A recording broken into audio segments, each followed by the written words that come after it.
زمری ورځې ګیدړ او میلو راوغوښته چې راشئ ورورولي جوړو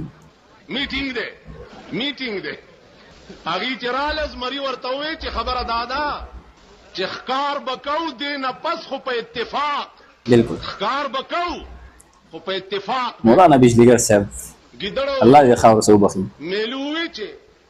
بادشاه د ځنګل چې مونږ سره اتفاق کوي مونږ نور د خدای څه صحیح خبره ده صاحب بل لزای چې غره ته تللی دي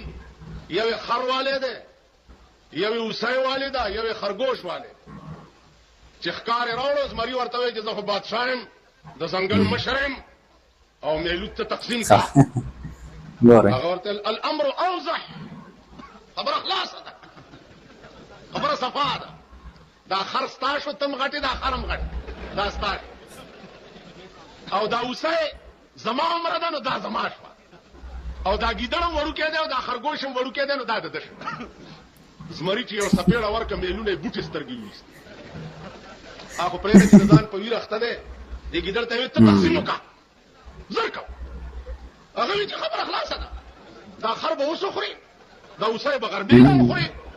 او دا خرګوش به دې د مازدیګر چای تقسیم دی ته وایي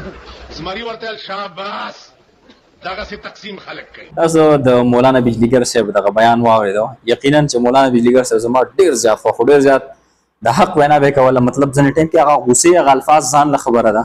هغه تاسو ته هم پته ده هغه باندې خپله باندې بیان هم بیا ورکړی و الله پاک دې خاورو سره وبخي نو هغه ویل زه خفه شم دا خلک ما خفه کړي او غوسه شم نو دې وجې دا خلک ولې نه پوهېږي نو دې وجې ما له غوسه راځي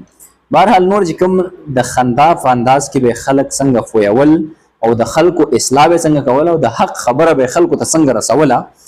نو هغه مولانا بجلیګر صاحب ماشاءالله په دې کې ډېر زیات مهارت لرو چې انسان ته به څنګه خبره رسوله خپلې خبرې هغه اثر به په انسان باندې څنګه کوو نو دا مولانا بجلیګر صاحب له الله پاک یو خپل خصوصیات ورکړی الله پاک دې د خاورو سره وبخي ډېر زیات